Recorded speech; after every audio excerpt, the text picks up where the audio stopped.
ದೇವರ ಪರಿಶುದ್ಧ ನಾಮಕ್ಕೆ ಸ್ತೋತ್ರ ಉಂಟಾಗಲಿ. ಹೋಪ್ ಚಾನಲ್ ಟಿವಿ ಕನ್ನಡ ಪ್ರಿಯ ವೀಕ್ಷಕರಿಗೆ ನಾನು ಹೃದಯಪೂರ್ವಕವಾಗಿ ವಂದಿಸುತ್ತೇನೆ.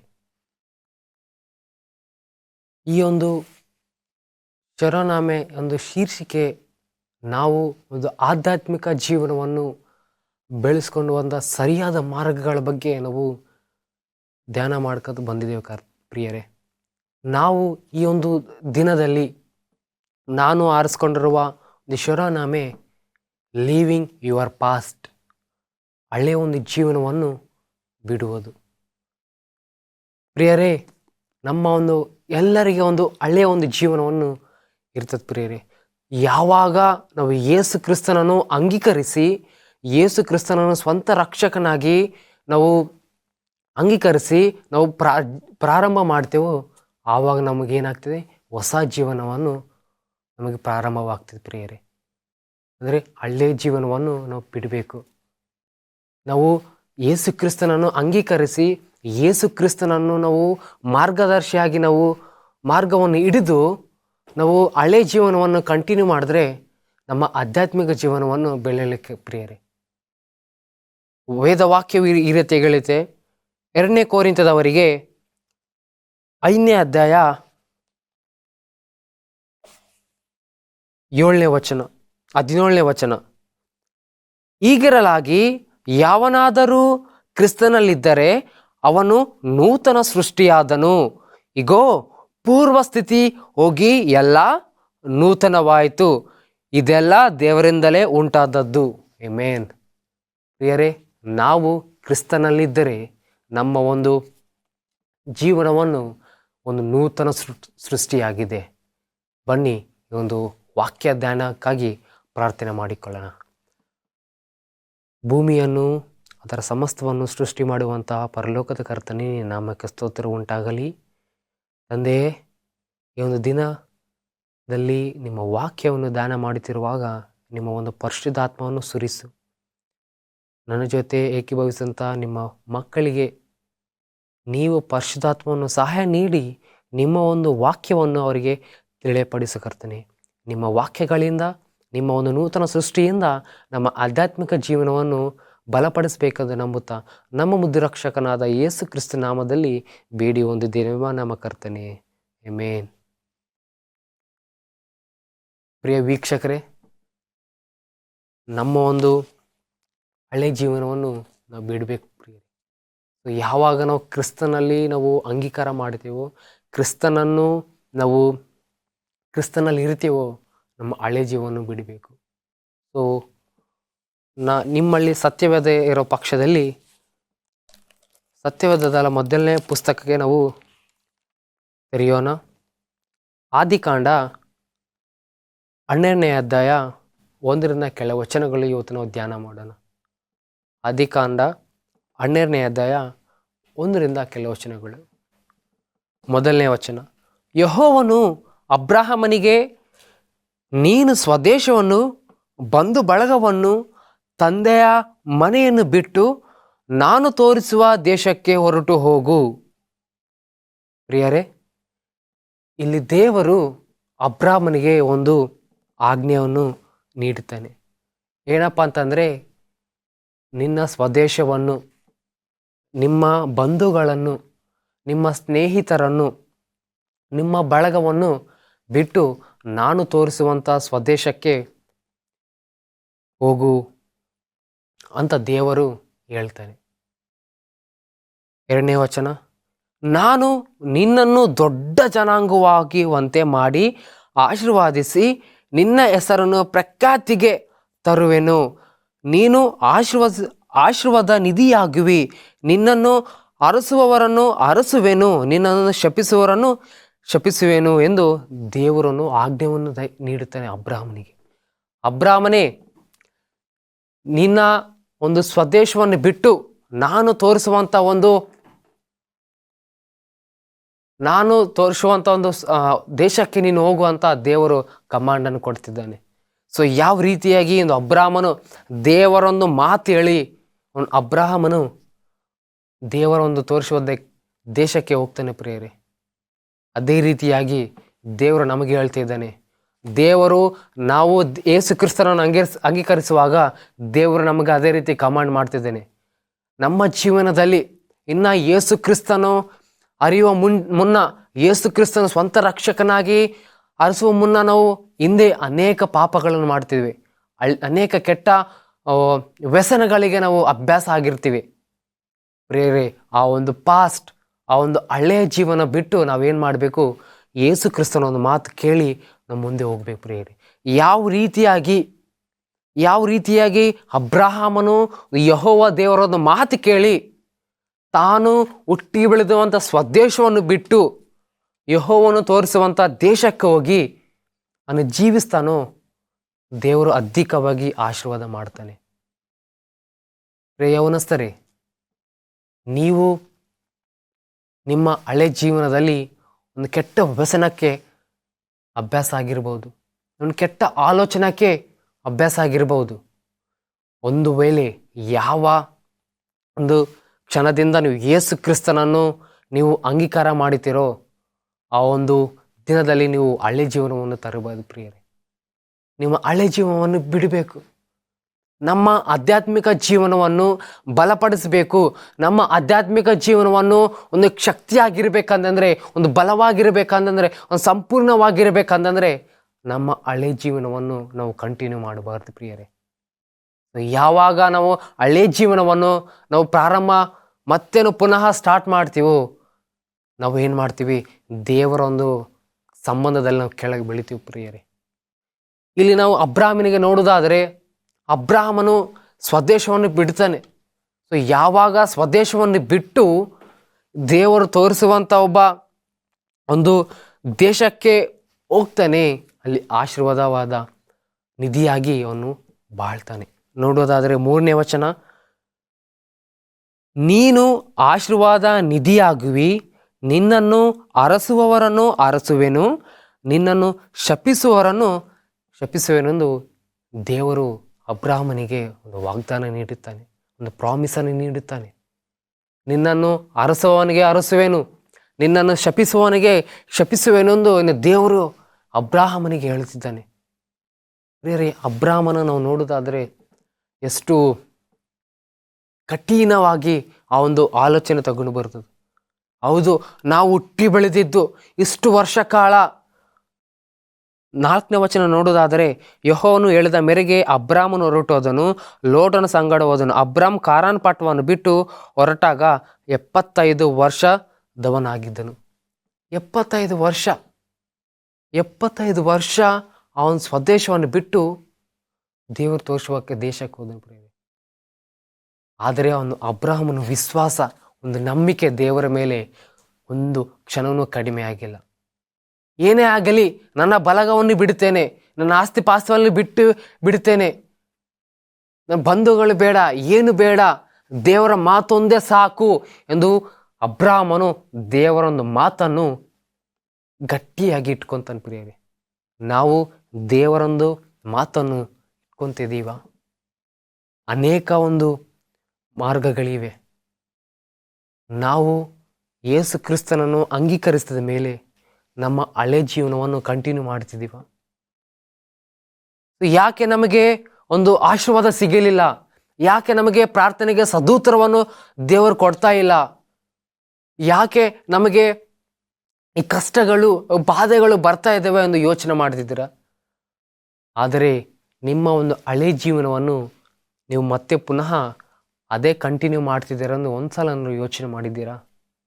ಇಲ್ಲಿ ಅಬ್ರಾಮನು ಯಾವಾಗಾದರೆ ಸ್ವಂತ ಊರನ್ನು ಬಿಟ್ಟು, ಸ್ವಂತ ದೇಶವನ್ನು ಬಿಟ್ಟು ದೇವರ ಒಂದು ದೇಶಕ್ಕೆ ಹೋಗ್ತಾನೋ, ಅಲ್ಲಿ ಆಶೀರ್ವಾದ ನಿಧಿ ಆಗ್ತಾನೆ. ಪ್ರಿಯರೇ, ನಾವು ಮೊದಲನೇ ಒಂದು ದಿನದಲ್ಲಿ ಒಂದು ದೇವರನ್ನು ಅಂಗೀಕರಿಸಿದ ಮೇಲೆ ಪ್ರಾರಂಭದಲ್ಲಿ ನಾವು ಬಹಳ ಚೆನ್ನಾಗಿರ್ತೇವೆ. ಪ್ರಿಯರೇ, ಸಮಯದ ನಂತರದ ನಂತರ ನಾವು ಏನು ಮಾಡ್ತೀವಿ? ಹಳೆ ಜೀವನವನ್ನು ನಾವು ಪುನಃ ಸ್ಟಾರ್ಟ್ ಮಾಡ್ತೀವಿ. ಯಾವ ರೀತಿ ಹೇಗಂದರೆ, ಉದಾಹರಣೆಗೆ ಇಸ್ರಾಯೇಲರು, ದೇವರು 400 ವರ್ಷ ಇಸ್ರಾಯೇಲರು ಐಗುಪ್ತ ದೇಶದಲ್ಲಿ ಅವರ ಕಷ್ಟಗಳನ್ನು ನೋಡಿ ದೇವರು ಆ ಐಗುಪ್ತ ದೇಶದಿಂದ ದೇವರು ತೋರಿಸೋ ದೇಶಕ್ಕೆ ಕರ್ಕೊಂಡು ಬಂದ ಮೇಲೆ ಅವರು ಮತ್ತೆ ಹಳೆ ಜೀವನಕ್ಕೆ ಹೋಗ್ತಾರೆ. ಸೊ ಯಾವಾಗಪ್ಪ ಅಂತಂದರೆ ಮೋಶೆ ದೇವರ ಬಳಿ 40 ದಿನ ಅಲ್ಲಿ ಪ್ರಸನ್ನತೆಯಲ್ಲಿ ಇರುವಾಗ, ದೇವರ ಆಜ್ಞೆಗಳನ್ನು ಕೊಡುವಾಗ, ಇಲ್ಲಿ ಐಗುಪ್ತ ಜನರು ಆರೋನನ್ನು ಮತ್ತು ಐಗುಪ್ತ ಜನರು ಏನು ಮಾಡ್ತಿದ್ರು? ಒಂದು ವಿಗ್ರಹಾರ್ಧನೆ ಮತ್ತು ಪ್ರಾರಂಭ ಮಾಡಿದರು. ಐಗುಪ್ತ ದೇಶದಲ್ಲಿ ಅವರು ಏನು ಮಾಡ್ತಿದ್ರು? ವಿಗ್ರಹಾರ್ಧನೆಯಲ್ಲಿ ಅವರು ಸೂಚುವಂಥ ಒಂದು ಸೃಷ್ಟಿಯು ಅವರನ್ನು ಆರಾಧನೆ ಮಾಡ್ತಿದ್ರು. ಅದೇ ರೀತಿಯಾಗಿ ಅವರೇನು ಮಾಡಿದ್ರು? ಎಲ್ಲ ಅದ್ಭುತ ಕಾರ್ಯಗಳನ್ನು ನೋಡಿದ್ರು. ಸಮುದ್ರವು 2 ಭಾಗವಾಯಿತು. ಅನೇಕ 10 ಉಪದ್ರವಗಳನ್ನು ನೋಡಿದ್ರು. ಕಣ್ಣಾರ ಅವ್ರ ಶತ್ರುವು ನಾಶವಾದರು. 40 ವರ್ಷಗಳು ದೇವರ ಅವರ ಪ್ರಸನ್ನದಲ್ಲಿದ್ದು ಪರಲೋಕದಿಂದ ಮನ್ನವನ್ನು ಸುರಿಸಿದನು. ಆದರೆ ಅವರೇನು ಮಾಡಿದ್ರು?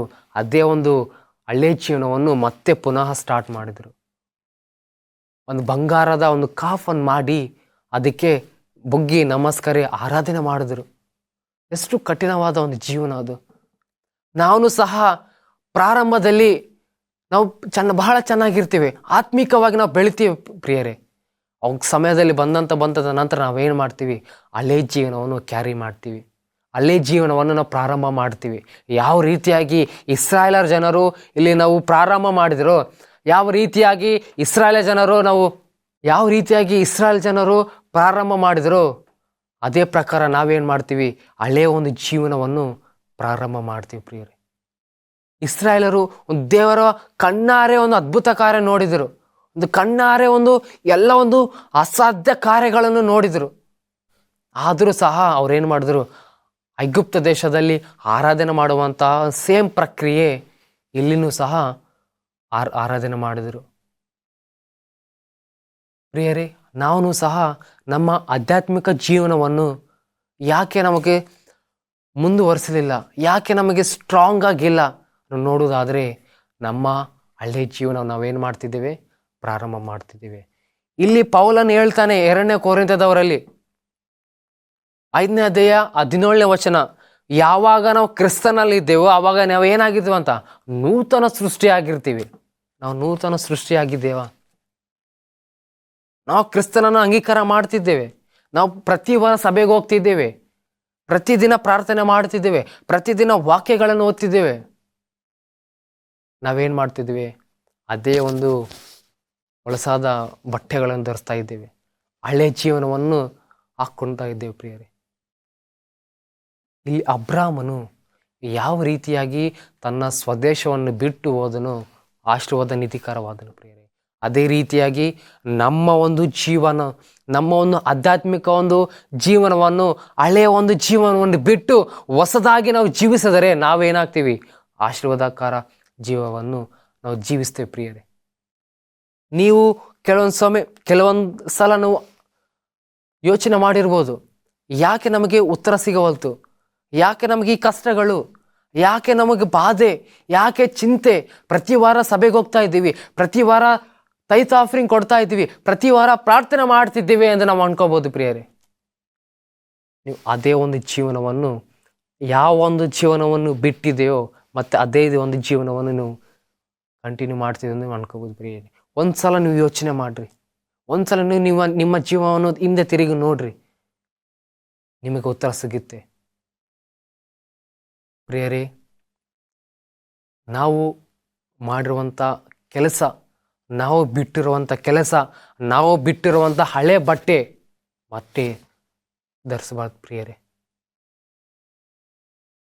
ಯೆಶಾಯನು ಬರೆದ ಗ್ರಂಥ 43ನೇ ಅಧ್ಯಾಯ 18-19 ವಚನ ಈ ರೀತಿಯಾಗಿ ಹೇಳುತ್ತೆ, ಆ ಯೆಹೋವನು ಹೀಗೆನ್ನುತ್ತಾನೆ, ಹಳೆ ಸಂಗತಿಗಳನ್ನು ಜ್ಞಾಪಕ್ಕೆ ತಂದುಕೊಳ್ಳಬೇಡಿರಿ. ಪ್ರವಾದಿನಿಯಾಗಿ ಈ ರೀತಿ ಹೇಳುತ್ತಾನೆ, ಹಳೆ ಸಂಗತಿಗಳನ್ನು ನೀವೇನು ಮಾಡ್ಕೊಳ್ಬೇಡ್ರಿ, ಜ್ಞಾಪಕ್ಕೆ ತಂದುಕೊಳ್ಳಬೇಡ್ರಿ ಎಂದು ಪ್ರವಾದಿಯಾದ ಯೆಶಾಯನು ಹೇಳ್ತಿದ್ದಾನೆ ಪ್ರಿಯರೇ. ನಾವು ಕ್ರಿಸ್ತನಲ್ಲಿ ಇರ್ತೀವಿ, ದೇವರ ಒಂದು ಆಧ್ಯಾತ್ಮಿಕ ಜೀವನವನ್ನು ಪ್ರಾರಂಭ ಮಾಡ್ತಿದ್ದೇವೆ. ಆದರೆ ನಾವೇನು ಮಾಡ್ತಿದ್ದೇವೆ? ಹಳೆಯ ಒಂದು ಆಲೋಚನೆ, ಹಳೆಯ ಒಂದು ಕಾರ್ಯಕ್ರಮ, ಹಳೆಯ ಒಂದು ನಾವೇ ಯೋಚನೆ ನಾವು ಮಾಡ್ತಾ ಇದ್ದೀವಿ, ಹಳೆಯ ಒಂದು ನಾವು ಅಭ್ಯಾಸಗಳನ್ನು ಮತ್ತೆ ಪುನಃ ಪ್ರಾರಂಭ ಮಾಡ್ತಿದ್ದೀವಿ ಪ್ರಿಯರೇ. ಇಲ್ಲಿ ಪ್ರವಾದಿಯಾದ ಯೆಶಾಯನು ಹೇಳ್ತಿದ್ದಾನೆ, ಪುರಾತನ ಕಾರ್ಯಗಳನ್ನು ಮರೆತು ಬಿಡಿ, ಇಗೋ ಹೊಸ ಕಾರ್ಯವನ್ನು ಮಾಡುವೆನು. ಪುರಾತನ ಕಾರ್ಯಗಳನ್ನು ಮರೆತು ಬಿಡಿ ಪ್ರಿಯರೇ. ನಮ್ಮ ಒಂದು ಪುರಾತನ ಕಾರ್ಯಗಳನ್ನು, ನಮ್ಮ ಒಂದು ಹಳೆಯ ಒಂದು ಈ ಆಲೋಚನೆಗಳನ್ನು, ಹಳೆಯ ಒಂದು ಸಂಸ್ಕಾರಗಳನ್ನು ನಾವೇನು ಮಾಡಬೇಕು, ಮರೆತು ಬಿಡಬೇಕು ಪ್ರಿಯರೇ. ಯಾವಾಗ ನಾವು ಕ್ರಿಸ್ತನಲ್ಲಿ ಇರ್ತೀವೋ, ಯಾವಾಗ ನಾವು ಯೇಸು ಕ್ರಿಸ್ತನ ಮಾರ್ಗದಲ್ಲೇ ನಾವು ನಡಿತೀವೋ, ಆವಾಗ ನಾವು ಹೊಸ ಜೀವನವನ್ನು ನಾವು ಪ್ರಾರಂಭ ಮಾಡ್ತಿದ್ದೇವೆ ಕರ್ತೀನಿ. ಆ ಒಂದು ಹೊಸ ಜೀವನದಲ್ಲಿ ಮತ್ತೆ ನಾವು ಹಳೆಯ ಜೀವನವನ್ನು ನಾವು ಕಂಟಿನ್ಯೂ ಮಾಡಿದ್ರೆ ನಾವು ಆಶೀರ್ವಾದ ಹೊಂದಲ್ಲ ಪ್ರಿಯರೇ. ನಾವು ಇನ್ನೂ ಆಶೀರ್ವಾದ ಹೊಂದಲ್ಲ. ಸೊ ಯಾವ ರೀತಿಯಾಗಿ ಆ ಒಂದು ಅಬ್ರಾಮನು ಹೊಸ ಜೀವನವನ್ನು ಸ್ಟಾರ್ಟ್ ಮಾಡಿದನು, ಆ ಒಂದು ಹೊಸ ಒಂದು ವಿಶ್ವಾಸವನ್ನು ಆತನ ದೇವರ ನಾವು ನೋಡ್ತೇವೋ, ಆಶೀರ್ವಾದ ನಿಧಿಯಾದನು ಪ್ರಿಯರೇ. ಅದೇ ರೀತಿಯಾಗಿ ನಾವು ಸಹ ನಾವೇನು ಮಾಡಬೇಕು, ಒಂದು ಆಧ್ಯಾತ್ಮಿಕ ಜೀವನವನ್ನು ಪುನಃ ಪ್ರಾರಂಭ ಮಾಡಬೇಕಾದ್ರೆ ನಾವು ಹಳೆಯ ಒಂದು ಸಂಗತಿಗಳನ್ನು ಬಿಡಬೇಕು ಪ್ರಿಯರೇ. ಈ ಒಂದು ದಿನದಲ್ಲಿ ಯೋಚನೆ ಮಾಡಿರಿ, ಯಾವ ಮಾರ್ಗವನ್ನು ನಾವು ಆಯ್ಕೆ ಮಾಡೋಣ. ಈ ಒಂದು ಅಬ್ರಾಮನ ಒಂದು ಜೀವಿತವನ್ನು ನಾವು ಅಂಗೀಕರಿಸೋಣ, ಅಥವಾ ಅವರ ಒಂದು ಅಬ್ರಾಹ್ಮನ ಒಂದು ಜೀವಿತವನ್ನು ನಮಗೆ ಅದನ್ನು ನಾವು ಮಾರ್ಗವನ್ನು ಇಟ್ಕೊಳ್ಳೋಣ. ಇಲ್ಲಾಂದರೆ ಇಸ್ರಾಯೇಲರು ಯಾವ ರೀತಿಯಾಗಿ ಅವರು ಪುನಃ ದೇವರನ್ನು ಸ್ವತಃ ದೇವರನ್ನು ಆಶೀರ್ವಾದ ಕಾರ್ಯಗಳನ್ನು ನೋಡಿ ಸಹ ನಿಜವಾದ ದೇವರನ್ನು ಬಿಟ್ಟು ಒಂದು ಆ ಸ್ವಂತ ದೇವರನ್ನು ಮಾಡಿಕೊಂಡು ಅವರ ಆರಾಧನೆ ಮಾಡಿದರು, ಆ ಒಂದು ಮಾರ್ಗದಲ್ಲಿದ್ದೇವೆ ಪ್ರಿಯರೇ. ನಮ್ಮ ಒಂದು ಹೊಸ ಕಾರ್ಯ, ನಾವು ಒಂದು ಹೊಸ ಜೀವನ, ನಮ್ಮ ಆಧ್ಯಾತ್ಮಿಕ ಜೀವನವನ್ನು ನಾವು ನೋಡುವುದಾದರೆ ನಾವು ಹಳೆ ಜೀವನವನ್ನು ಬಿಡಬೇಕು ಪ್ರಿಯರೇ. ನಿಮ್ಮ ಒಂದು ಹಳೆ ಜೀವನವನ್ನು ಬಿಟ್ಟಿದ್ದನ್ನು ನಾನು ಭಾವಿಸ್ತೇನೆ. ನಿಮ್ಮ ಒಂದು ಹಳೆಯ ಒಂದು ಕಾರ್ಯಗಳನ್ನು ಬಿಟ್ಟಿದೆ ಎಂದು, ನಿಮ್ಮ ಒಂದು ಹಳೆಯ ಅಭ್ಯಾಸಗಳನ್ನು ಬಿಟ್ಟಿದೆ ಎಂದು, ನಿಮ್ಮ ಒಂದು ಹಳೆಯ ಒಂದು ಆಲೋಚನೆಗಳನ್ನು ಬಿಟ್ಟಿದೆ ಎಂದು ನಾನು ಭಾವಿಸ್ತಿದ್ದೇನೆ ಪ್ರಿಯರೇ. ಸೊ ನಮ್ಮ ಒಂದು ಹಳೆಯ ಒಂದು ಆಲೋಚನೆ ಬಿಟ್ಟು ನಮ್ಮ ಒಂದು ಹೊಸ ಒಂದು ಆಧ್ಯಾತ್ಮಿಕ ಜೀವನವನ್ನು ಪುನಃ ಮತ್ತೆ ನಾವು ಪ್ರಾರಂಭ ಮಾಡೋಣ. ಒಂದು ಖಚಿತ ಪ್ರಿಯರೇ, ನಾವು ಯಾವಾಗ ನಮ್ಮ ಹಳೆಯ ಒಂದು ಕಾರ್ಯಗಳನ್ನು ಬಿಟ್ಟು ಮರೆತು ಬಿಡ್ತೀವೋ ಆಗ ನಾವು ಹೊಸ ಕಾರ್ಯಗಳನ್ನು ನಾವು ಕಂಟಿನ್ಯೂ ಮಾಡಬೇಕು ಪ್ರಿಯರೇ.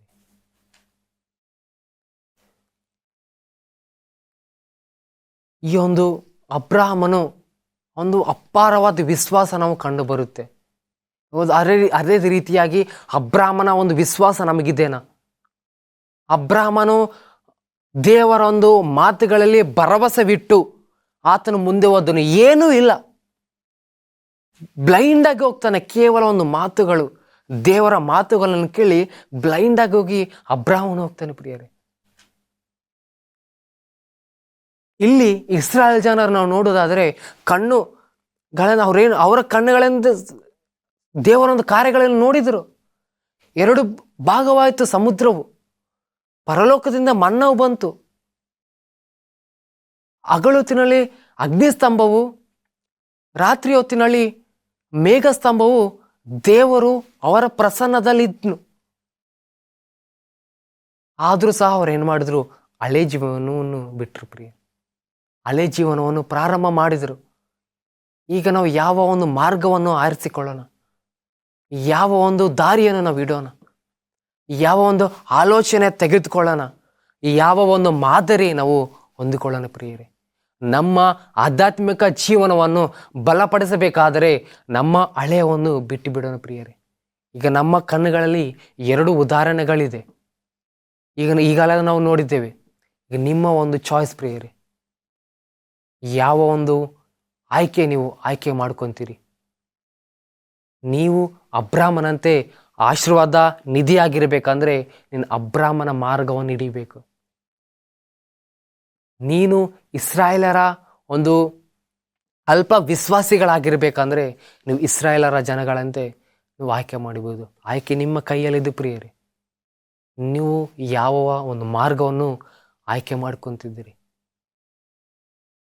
ದೇವರು 2 ದಾರಿಗಳನ್ನು ನಮ್ಗೆ ಕೊಡ್ತಾ ಇದ್ದೇನೆ. ನಾವು ಕೆಲಸ ಏನಪ್ಪ ಅಂತಂದರೆ ಯಾವ ಒಂದು ದಾರಿ ಆಯ್ಕೆ ಮಾಡಬೇಕು, ದೇವರು ನಮಗೆ ಒಂದು ಆಯ್ಕೆ ನೀಡಿದ್ದಾನೆ.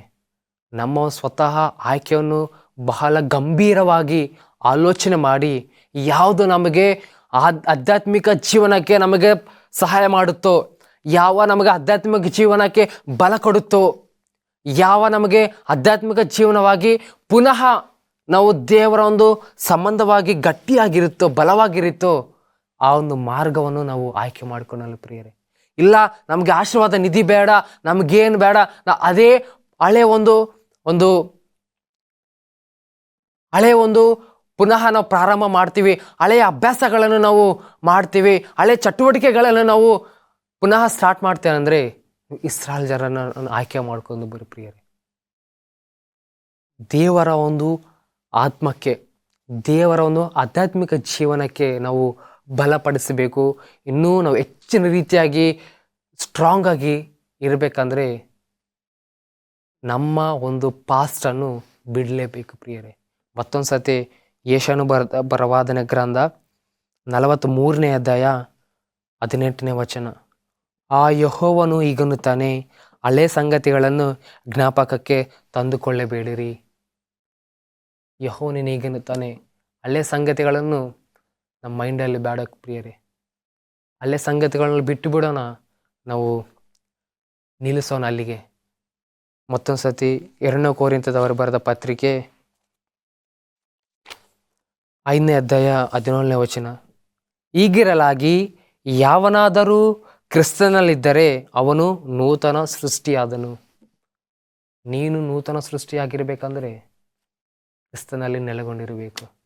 ನಮ್ಮ ಆಧ್ಯಾತ್ಮಿಕ ಜೀವನವನ್ನು ಬಲವಾಗಿದ್ದರೆ ನೂತನ ಸೃಷ್ಟಿಯಾಗಿರ್ಬೇಕು ಪ್ರಿಯರೇ. ನೀವು ನೂತನ ಸೃಷ್ಟಿಯಾಗಿದ್ದೀರಾ? ನಿಮ್ಮ ಆಲೋಚನೆ, ನಿಮ್ಮ ಹಳೆಯ ಒಂದು ಜೀವನವನ್ನು ಈಗಲೇ ಬಿಡಬೇಕು ಪ್ರಿಯರೇ. ಇದೊಂದು ಒಳ್ಳೆಯ ಅವಕಾಶ. ನಮ್ಮ ಹಳೆ ಜೀವನವನ್ನು ಬಿಟ್ಟು ಯೇಸು ಕ್ರಿಸ್ತನನ್ನು ಅಂಗೀಕರಿಸಿ ನಮ್ಮ ಹೊಸ ಒಂದು ಜೀವನವನ್ನು ಪ್ರಾರಂಭ ಮಾಡೋಣ. ಬನ್ನಿ, ನಮ್ಮ ದೇವರ ಒಂದು ಮುಂದೆ ಪ್ರಾರ್ಥನೆ ಮಾಡಿ ಹಳೆಯ ಒಂದು ಜೀವನವನ್ನು ಬಿಟ್ಟು ಹೊಸ ಒಂದು ಜೀವನ ಪ್ರಾರಂಭ ಮಾಡೋಣ. ಪ್ರಾರ್ಥನೆ ಮಾಡಿಕೊಳ್ಳೋಣ. ನಮ್ಮನ್ನು ಬಹಳವಾಗಿ ಪ್ರೀತಿ ಮಾಡುವಂಥ ಪರಲೋಕದ ಕರ್ತನೇ, ನಿನ್ನ ನಾಮಕ್ಕೆ ಸ್ತೋತ್ರ ಉಂಟಾಗಲಿ. ತಂದೆ, ಇಲ್ಲಿವರೆಗೆ ನನ್ನ ಪರವಾಗಿ ನೀವು ಮಾತಾಡಿ ನಮ್ಮನ್ನು ಬಲಪಡಿಸೋದಕ್ಕಾಗಿ ನಿಮಗೆ ಸ್ತೋತ್ರ ಉಂಟಾಗಲಿ ತಂದೆಯೇ.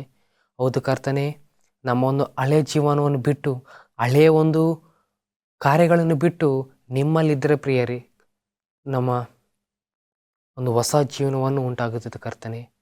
ತಂದೆಯೇ, ನೀವೇ ನಮ್ಮ ಪರಿಶುದ್ಧಾತ್ಮವನ್ನು ಸಹಾಯ ನೀಡು.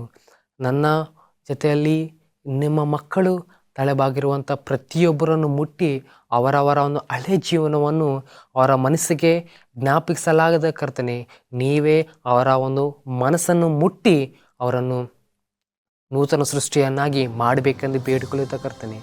ತಂದೆಯೇ, ಒಂದು ವಾಕ್ಯವನ್ನು ನೀವೇ ಆಶೀರ್ವಾದಿಸಿ ನಮ್ಮನ್ನು ನೂತನ ಸೃಷ್ಟಿಯಾಗಿ ಮಾಡಬೇಕೆಂದು ಯೇಸು ಕ್ರಿಸ್ತ ನಾಮದಲ್ಲಿ ಬೇಡಿ ಒಂದು ದೇವನಮ್ಮ ಕರ್ತನೆ. ಆಮೇನ್.